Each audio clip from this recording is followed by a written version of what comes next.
trail and this park are also very special because they are part of the Alabama birding trails. Now right here is the gateway between the Appalachian Highland Birding Trail and the Piedmont Plateau Birding Trail. Right here you can see over 380 species of birds.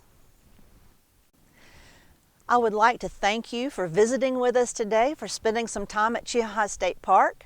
Alabama state parks have over 21 parks in the state that you can visit. Every area of the state that you live in has a state park associated with it, so please go out, enjoy nature, enjoy the natural resources, because every moment in nature is a once upon a time moment.